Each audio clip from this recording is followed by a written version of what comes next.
Okay, so over here we are having today's agenda, right, in which we are going to discuss about the vulnerabilities.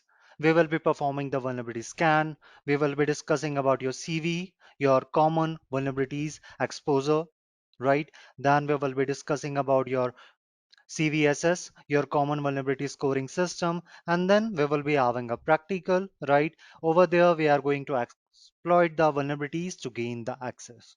And then we will be having a questionnaire session. So over here, we are having introduction to vulnerabilities, right? So what is a vulnerability? A vulnerability is a weakness or a flaw in a system, design, implementation, or operation, which can be exploited by the attackers to compromise our system security,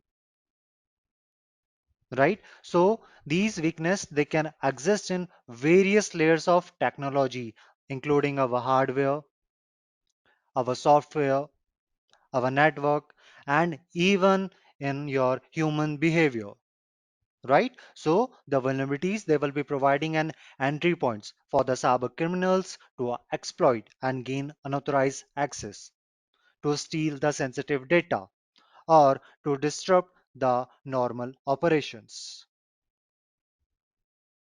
right? So let's take an example for understanding the vulnerability. So let's say we are having a digital fortress over here, like a castle,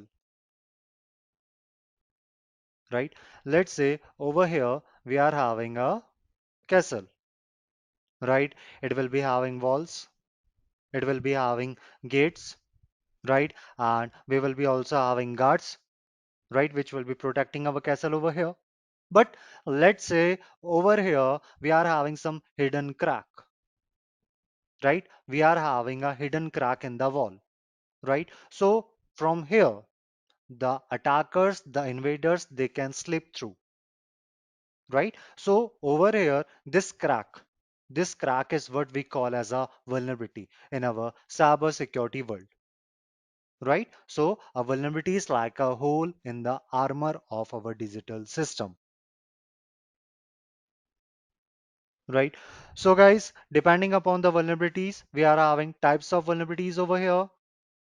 Like we are having the unpatched server, the misconfiguration, the weak credentials, your easy to phish users, trust relationship, compromised credentials, malicious insider, and having your missing or poor encryption method. Okay, so talking about the first one, your unpatched server or a software over here, right? So let's say over here we are having a server, right? We are having a server, right? And over here it is running a software. Now let's say that particular software, it is your outdated, right? Let's say that particular software is outdated, or that particular software, it is having some vulnerabilities over there, some security vulnerabilities over there, right? That have not been fixed through the updates or the patches over here. So the attackers, they can come, right? The attackers, they can come and they can target these vulnerabilities. They can target these vulnerabilities to gain the access, the unauthorized access of these systems over here, right? Let's say we are having the server, right? And this particular software, it was having some vulnerabilities over there, right? So now this particular web server, he has not received the latest security update, right? So over here, it might be, you can say, susceptible to the known exploits, right? Which will be allowing the attackers to compromise it, right? And potentially access the sensitive data over there. That is what your unpatched server or the software over here. Then we are having the misconfiguration, right? So the misconfiguration, it will be occurring whenever the system settings, the security controls, or the access permissions are improperly configured, right? Which will be creating the unintentional openings for the attackers to exploit. Like we are having a firewall, like we are having a firewall, basically a misconfigured firewall, right? So over here, this misconfigured firewall, it can allow the unauthorized access to our critical systems, right? So that will be our misconfiguration. Then we are having the weak credentials. See guys, over here, what we are using, right? We are using the password, which we can easily remember, right? We are using the password, which we can easily remember. Or many a times we are using your default username and passwords, right? We are using your default username and the passwords, right? So over here, these credentials over here, they will be providing a direct pathway for the attackers to gain access of our system. If a user or a organization, they are using the weak passwords for their admin accounts, so over there the attacker might brute force their way into gaining the control over their entire network. That is what our weak credentials. Then we are having your easy to phish user, right? So over here, the attackers oftenly they will be using the phishing emails or your deceptive websites to trick users into revealing their sensitive information, right? So over here, the users who will be falling for these tactics, unknowingly they are exposing their credentials, or you can say their personal data, which an attacker can use for further attacks, right? Then we are having your trust relationships, right? So over here, the trust relationships between our systems, they can be exploited if an attacker he will be gaining access to a trusted system, like like a internal server, like a internal server over here, he trusts a compromised external server. So over here, the attacker he can exploit that trust to move laterally, right? To move laterally over here, right? Within the network. That is what our trust relationships. Then we are having your compromised credentials. See, the compromised credentials, they will be occurring when the attackers will be obtaining the legitimate login informations, oftenly through the breaches or through the social engineering, right? So with these credentials, the attacker, they can impersonate as a legitimate user, right? And they will be gaining unauthorized access to your system and the data. Then we are having the malicious insider, right? So the malicious insiders are what?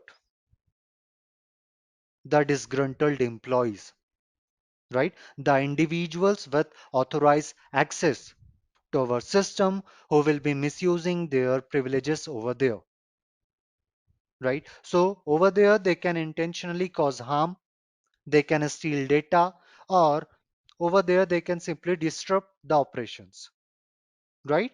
Like a disgruntled employee over there, he might exploit their insider knowledge to access the sensitive data or to compromise critical systems. Then we are having your missing or your poor encryption. So having your weak encryption or the cryptography practices, they can lead to data leaks over there, right? And even your unauthorized access. So let's say if a sensitive information is inadequately encrypted. So over there, the attacker, they might decrypt it and they can gain the access to the confidential data, right? So these are some types of vulnerabilities we are having inside the organization. Then we are having your vulnerability scanning, right? So guys, what is a vulnerability scanning? It is a proactive cybersecurity practice, right? Which will be involving some automated assessments of your computer systems, your networks, your applications, and our other digital assets to identify the potential security weakness or the vulnerabilities over there, right? Basically, the purpose of our vulnerability scanning, it is to discover and assess the vulnerabilities before a attacker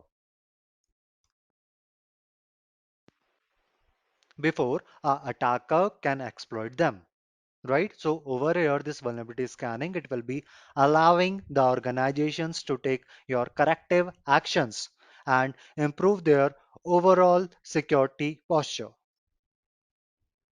right? So over here, inside the vulnerability scanning, what we will be doing, we will be having some phases. Like you can say, first thing we will be doing, we are going to identify, right? So using the vulnerability scanning tools, right, we are going to scan our systems for known vulnerabilities, right? So over here, these vulnerabilities, they can be related to our outdated software versions, the missing security patches, misconfiguration, weak passwords, or the open ports, and many more. Then we are going to compare within our database, right? So over here, our tools, they will be comparing the information they have just gathered over here, right? From the target system, they have just gathered the information for the known vulnerabilities with their database, right? So over there, those database, they will be regularly updated, right? So they will be having the information about newly discovered vulnerabilities and the corresponding patches or the fixes over there. Then after this, we are going to generate reports.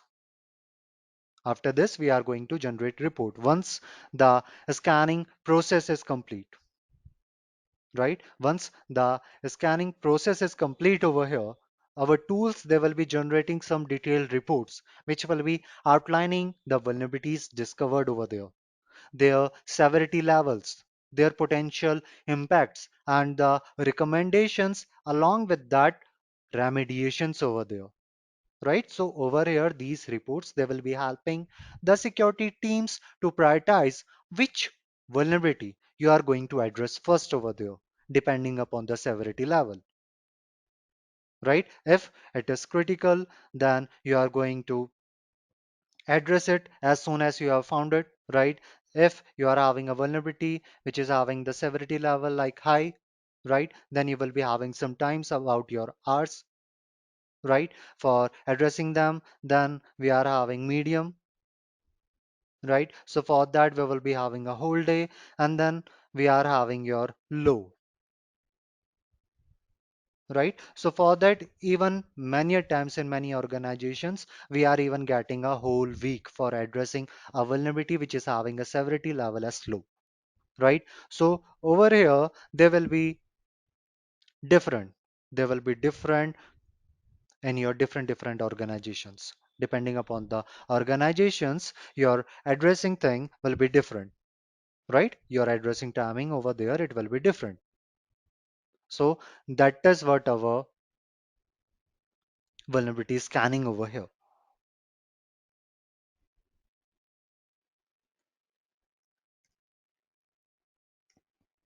After this, we are having the importance of your regular scanning for the vulnerability, right?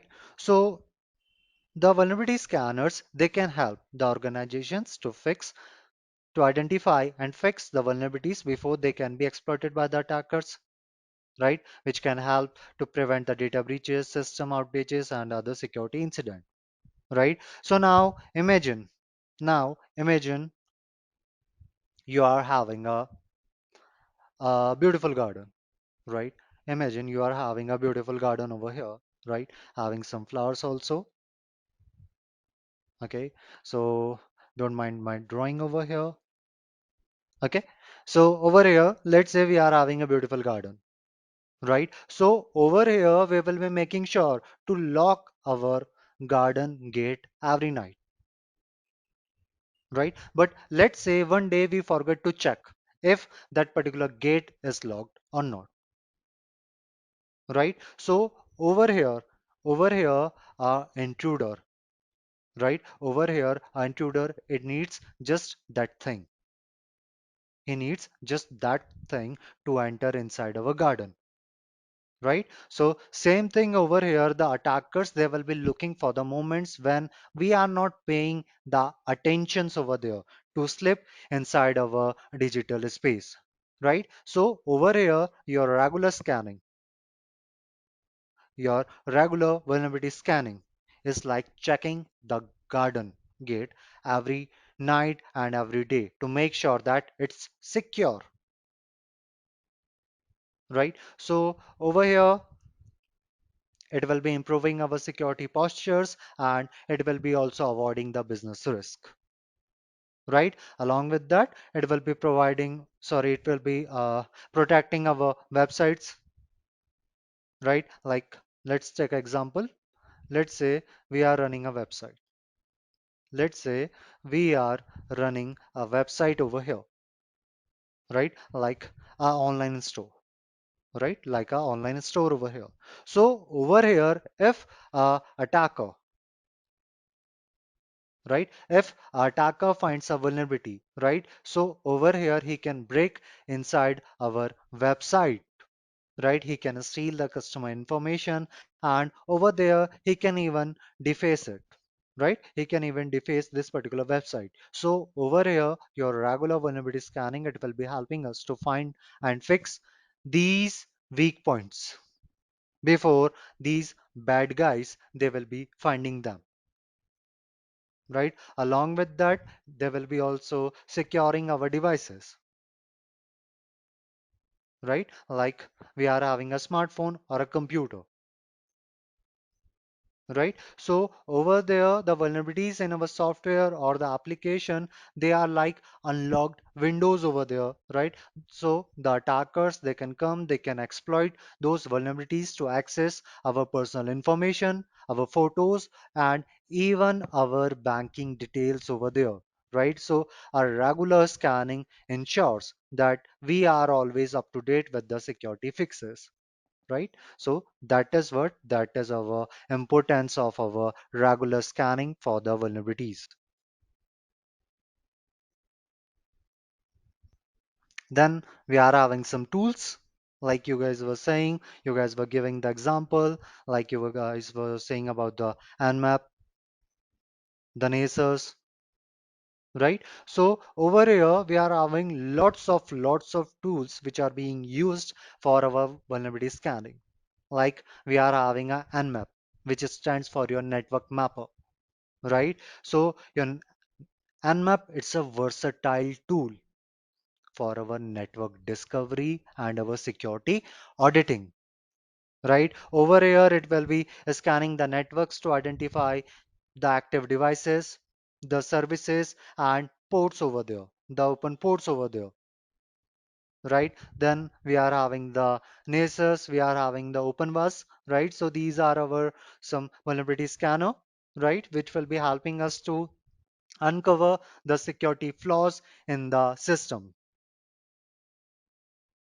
right? Let's say we are having a website, so over there we can use your nasers, your openvas, right, to scan our website server to identify the vulnerabilities like the outdated software or the weak configuration, right, which will be empowering us to address those issues before the attackers they can exploit them, right? Then we are having lots of tools like we are having metasploit.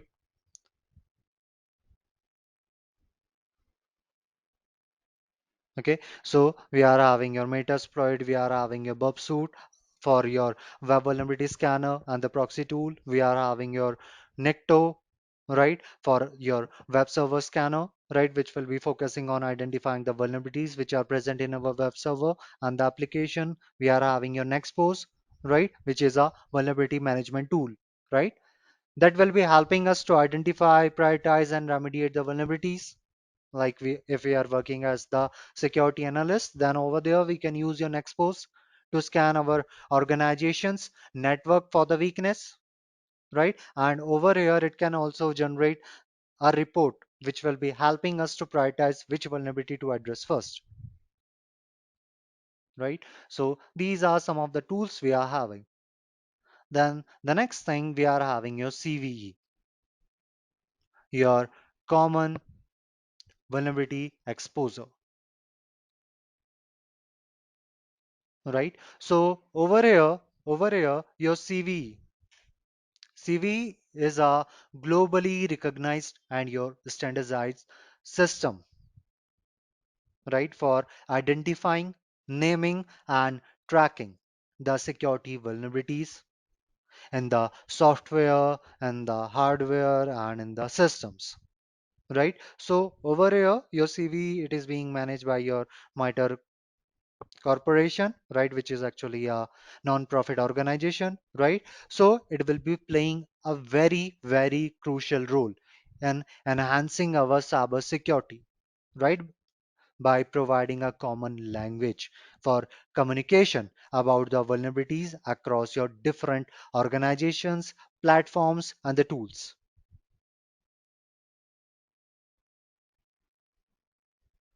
Right? So over here we are having an example like your CV 2022 21233, right? Which is for your Linux kernel privilege escalation vulnerability,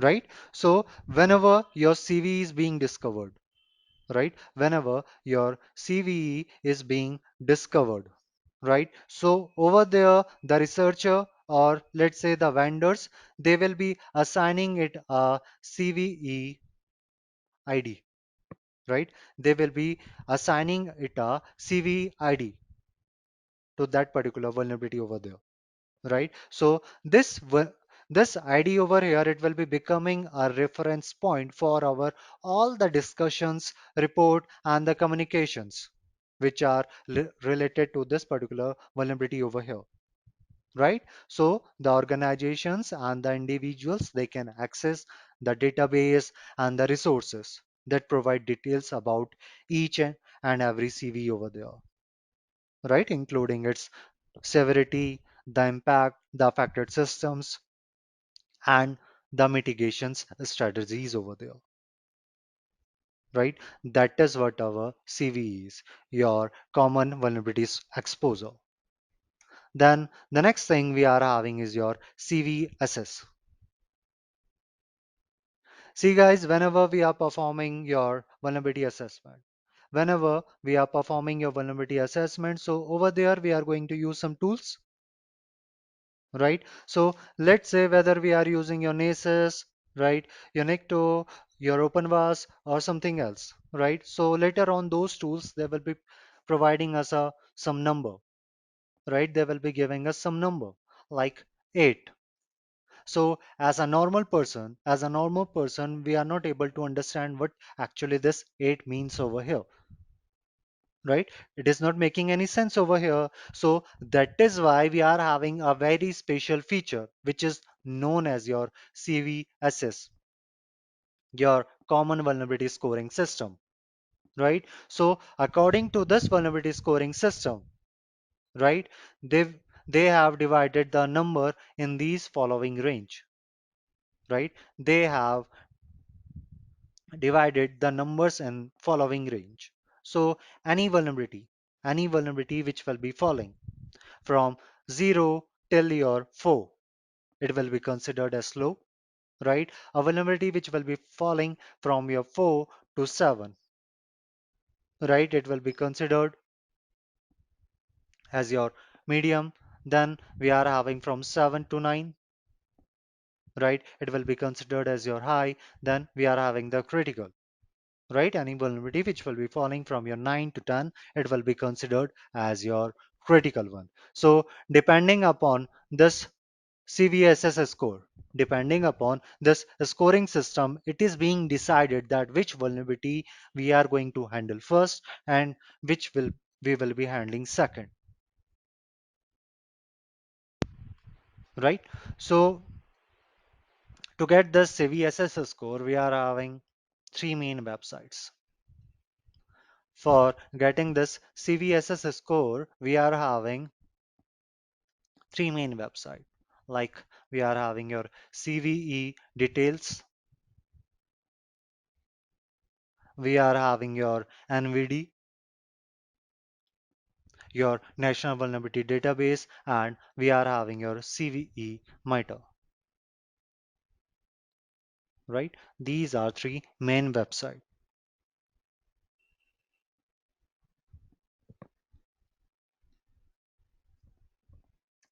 Then your CVSS over here, this particular score, right? It will be depending upon these metrics over here.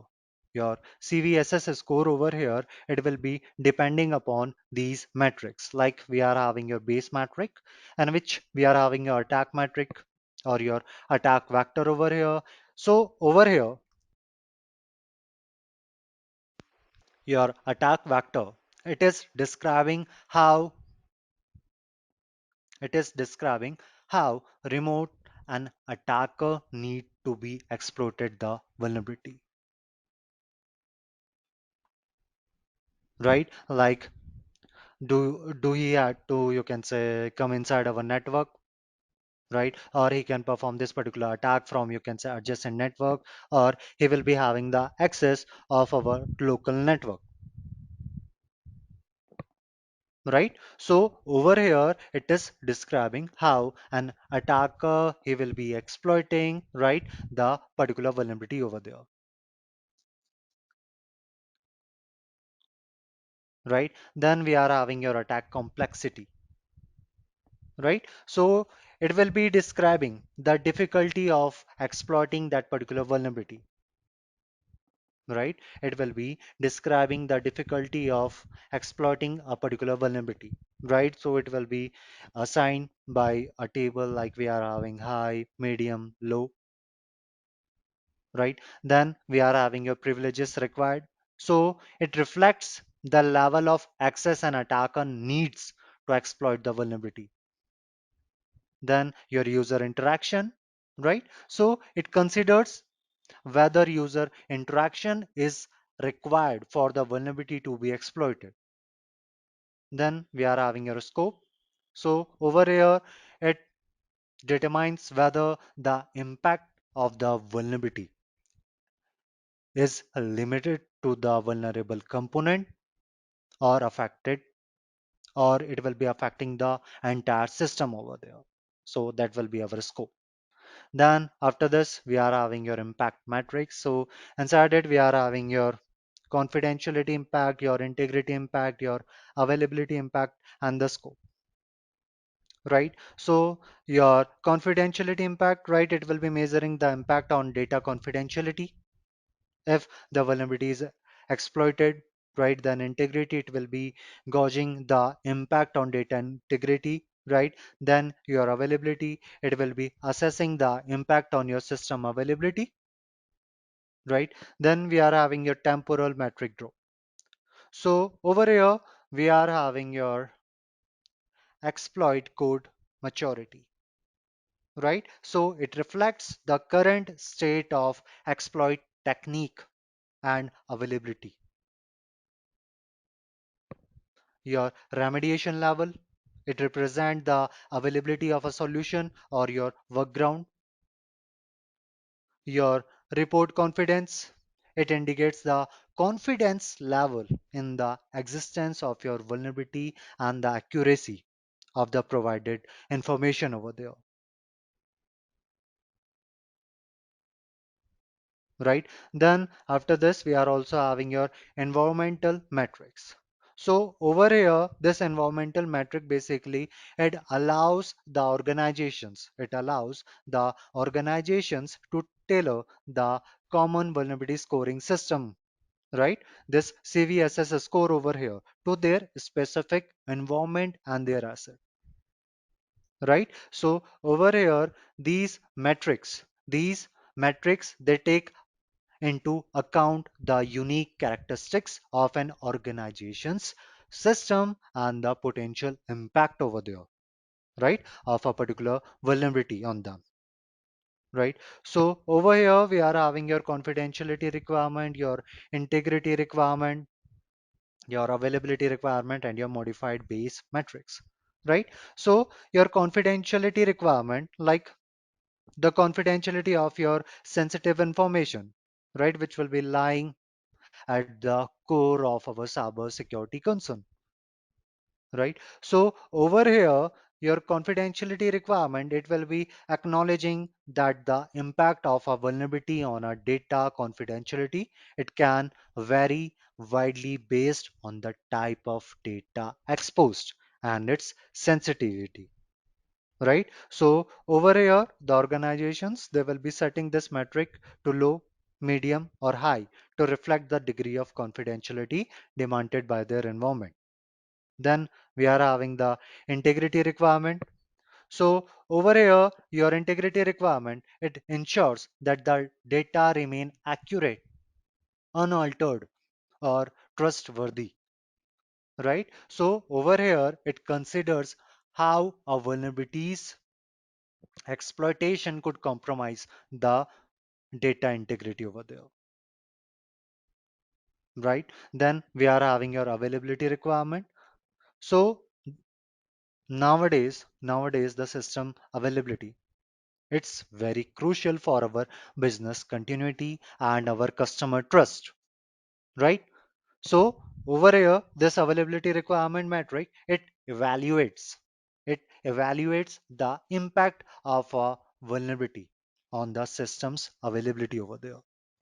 Then we are having your modified base metrics, right? So over here, it builds upon the base metric by allowing the organizations to account for their unique operational environment, right? So these are metrics we are having inside our CVSS.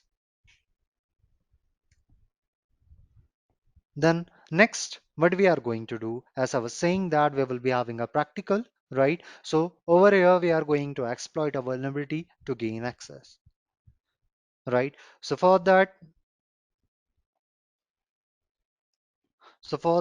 I will be using the scanners, like I will be having Nmap, right? And I will be using your NASES also, right? So the very first thing what I'm going to do over here is I will be looking for the victim. So for that, I will be doing the ARP scan, and this is the IP address of the victim over here.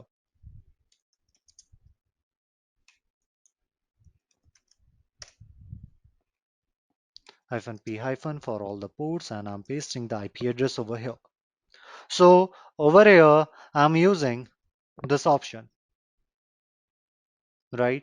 So over here, I'm using your hyphen S for the service, then your capital S for the scan, for capital V for the version, and capital C for the script, right? So over here, I'm going to use the NSE, the Nmap script engine, right? And then I will be using hyphen P hyphen for scanning all of the ports over here. Hit enter. Now it is going to take some time over here, right? Till the time, let me do one thing. I will be opening my Nessus. So guys, over here I have already done the scan, because this Nessus, it is going to take some time, like from your 10 to 15 minutes over here.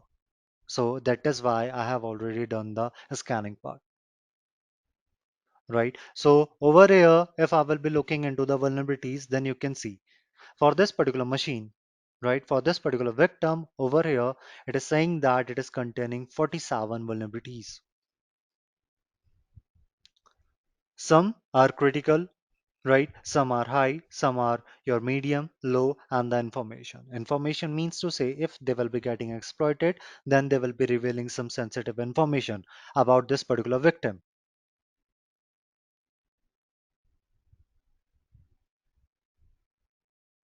right? So if you want to see the description of it, then you can just double click on it, and from here you can get a plenty of description. Along with that, you will be also getting a solution. you will be also getting a solution, a remediation for that.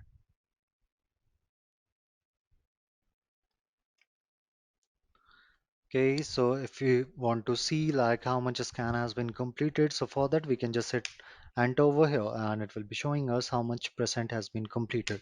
See, around 27% has been completed. So over here, as you can see, we are getting list of information over here, right? We are getting lots of information over here,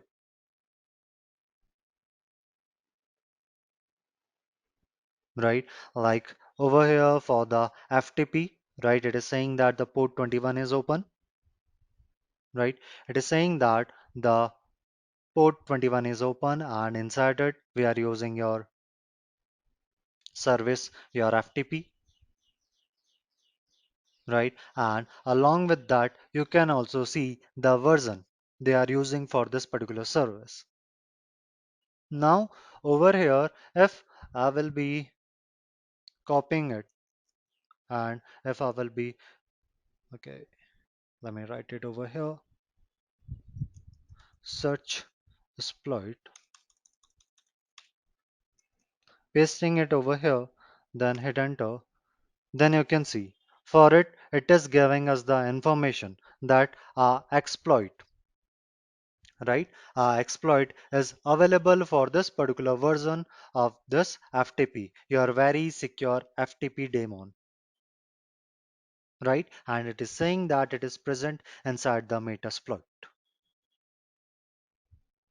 It is saying that it is present inside the Metasploit over here.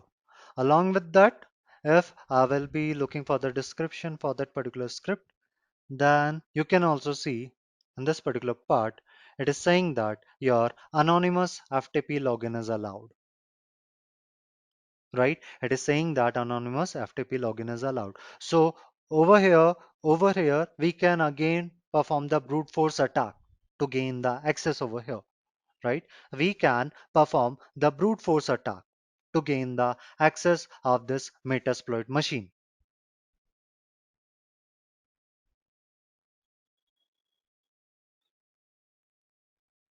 Okay, so let's open your Metasploit framework. So over here, I'm writing MSF console and -q. So the reason why I'm giving -q over here because I don't want to see the banner of the Metasploit framework, right? So it's taking a bit amount of time.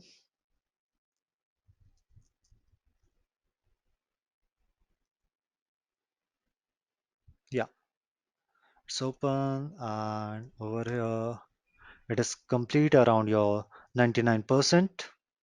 Okay, so over here I will be looking for the same version, search,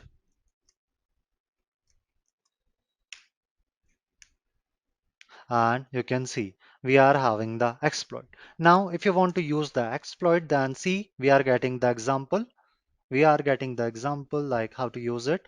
So for that, either we can write use 0, the serial number of it, or either we can write the name of it from here to here, right? So over here, I'm writing like use 0.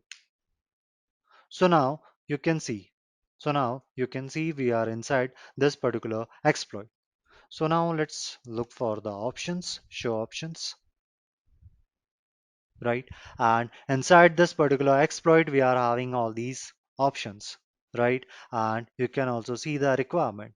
So in the requirement, it is only asking for the two things, which are your R host, your remote host, the host you want to remotely control, and your remote port, right? The port address, the port number for this metasploitable machine over here, right? So it is saying that it is required over here, right? The host address. So for that, I will be doing what? I will be copying the IP address of the victim and set our host. Hit enter. Now it is saying that it has been set, but again, let's verify it. show options. Now you can see it's set over here. So the next thing you only need to do is to write exploit over here. So over here, you can see it is saying that it has just found a shell over there, right? And what sort of shell we are getting over there, you can see the user ID as 0 and the group ID as 0, right? So over here in the Linux, the credential of the root user is always 0. If you are getting 0, it means that over there you are having the root access, right? So if I will be doing ifconfig, then you can see this is the address of your metasploitable machine over here,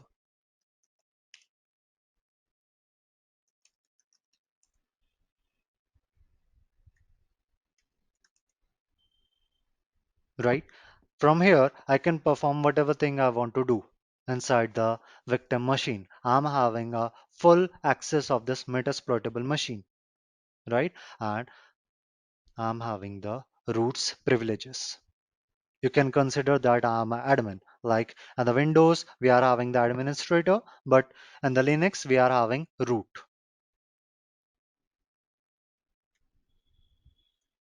So over here also, this particular scan, it is also completed.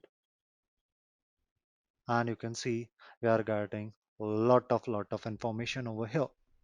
See, for this very secure FTP daemon, it is saying that it is vulnerable, state vulnerable over here, which we have just exploited.